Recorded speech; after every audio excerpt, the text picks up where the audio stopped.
Sugeng pinanggih para sederek tunggil kapitadosan kalian kula pengkhotbah tak bermimbar utawi saged dipun wastani wewarah saking sawah. Supados pepanggihan menika saged dipun midhangetaken dening sederek sedaya, kaparengna kula matur mawi bahasa Indonesia. Pada Paskah kali ini kita akan berbicara tentang saksi mata yang saya beri judul Paskah antara wanita dan tentara.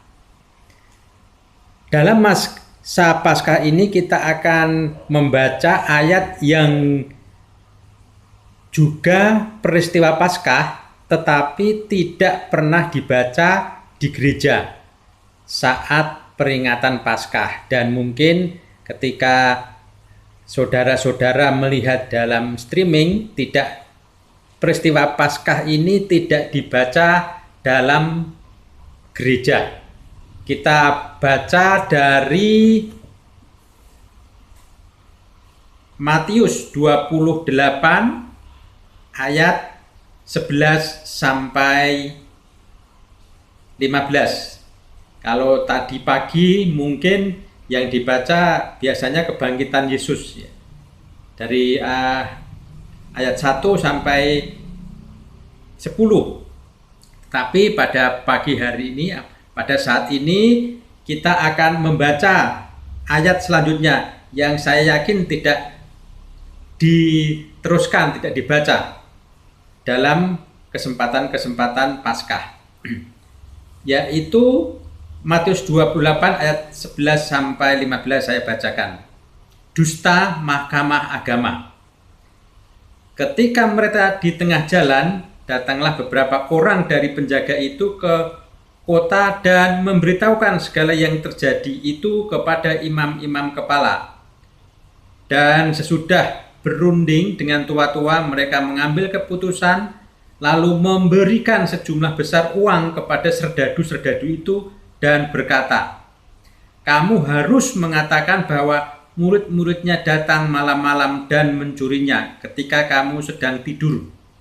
Dan apabila hal ini kedengaran oleh wali negeri, kami akan berbicara dengan dia sehingga kamu tidak beroleh kesulitan apa-apa."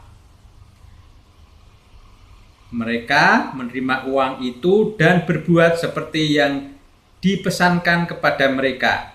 Dan cerita ini tersiar di antara orang Yahudi sampai sekarang ini. Nah, itu ayat yang kita bahas. Saudara yang dikasihi Tuhan, tahukah kita bahwa ada dua kelompok saksi mata yang menyaksikan kebangkitan Tuhan Yesus, tetapi memberitakan dengan cara yang berbeda. Yang pertama adalah para wanita, ya, yang di ayat sebelumnya. Jadi Maria Magdalena dan Maria yang lain, dia adalah saksi mata kebangkitan. Dan kemudian para wanita itu didukung oleh murid-murid Tuhan Yesus. Jadi Tuhan Yesus sendiri, murid-murid sendiri mendukung pernyataan dari wanita-wanita yang menjadi saksi mata itu. Nah, kelompok yang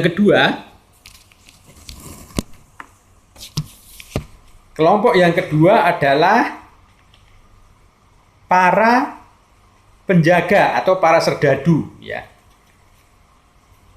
Lalu didukung atau disponsori para serdadu atau para tentara, lalu kemudian disponsori oleh imam-imam kepala dan tua-tua yang kemudian memberikan uang untuk menyampaikan kabar dusta. Nah, yang namanya dusta itu pokoknya diserahkan kepada para serdadu bagaimana caranya supaya yang mendengar serdadu itu tidak percaya bahwa Yesus sudah bangkit. Bisa dengan berbagai cara. Yang penting tujuannya satu, yaitu Yesus dicuri oleh para muridnya. Kelompok pertama adalah saksi mata yang cara pemberitahuannya dengan cara melihat, merasakan, dan pengalaman. Mereka ini tidak memikirkan dan tidak berpikir bagaimana itu bisa terjadi. Orang mati bisa bangkit lagi. Barangkali mereka hanya percaya dengan tindakan yang sudah dilakukan sebelumnya. Bagaimana Tuhan menggandakan roti, bagaimana Tuhan menyembuhkan atau orang buta, bagaimana Yesus yang bangkit ini membangkitkan Lazarus yang sudah mati 4 hari. Nah, kemudian dengan para murid dan perempuan ini tidak menggunakan akal dan pikiran untuk mempercayai, tetapi dengan menyaksikan dan merasakan. Inilah yang dilakukan oleh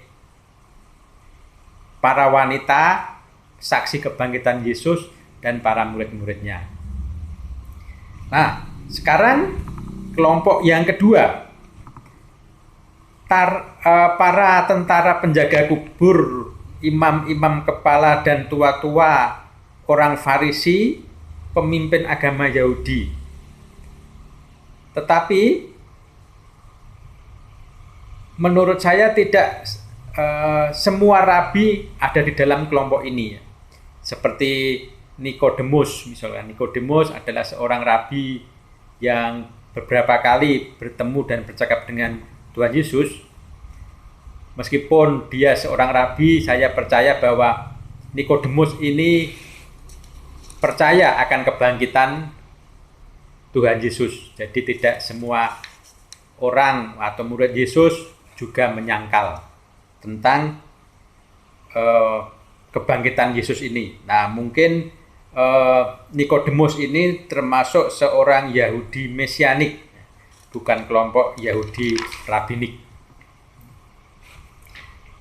Nah, jadi ketika para tentara ini menyaksikan hanya sekali bagaimana Yesus itu bisa bangkit, tidak heran kalau kelompok kedua ini tidak langsung percaya, karena baru melihat keajaiban ini satu kali.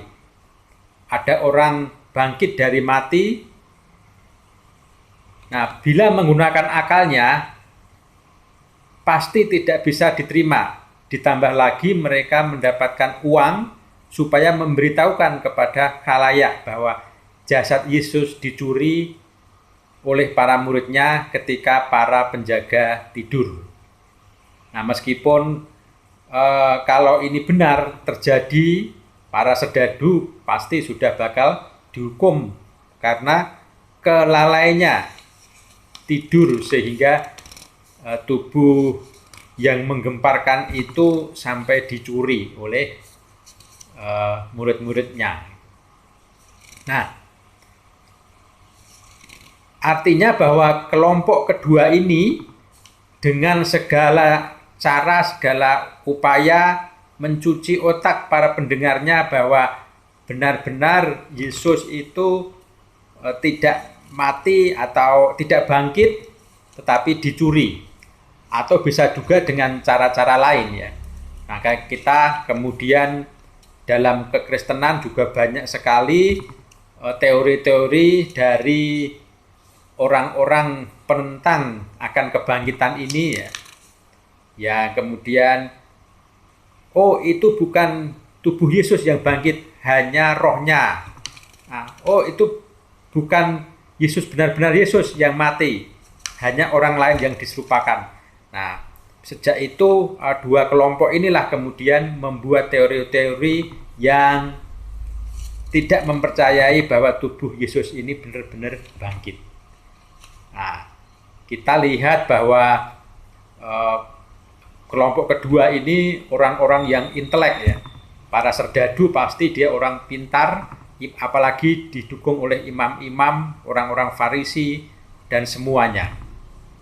Orang intelek-intelek. Sementara kelompok pertama, kelompok ibu-ibu, dan didukung oleh para muridnya ini hanya sebagai seorang penjala ikan. Tentu saja dia mengesampingkan akal, pikiran, tetapi melihat kebangkitan Yesus ini sebagai sebuah peristiwa, sebuah yang dia alami sendiri, yang kemudian dia percayai dengan cara melihat dan merasakan. Nah, jadi kesimpulannya adalah memang sejak semula ada dua kelompok yang ingin memberi kesaksian tentang kebangkitan. Yang pertama adalah kelompok wanita tadi dan murid-muridnya yang dengan cara penglihatan, dengan cara rasa, memberitahukan dengan apa yang terjadi sesungguhnya. Sementara kelompok tentara dan para imam yang karena kepentingannya, bisa karena uang, karena jabatan atau kedudukan, berusaha memalsukan dengan berbagai cara. Tentu saja si pendengar akan terpecah menjadi dua, dan mereka yang mendengar akan kebingungan bila mereka tidak belajar dengan cara merendahkan diri akan sebuah misteri. Demikian renungan Paskah pada kali ini. Semoga kita termasuk orang yang diberi pencerahan dengan Paskah kali ini. Salam, sampai ketemu di video berikutnya. Sugeng Pinanggi.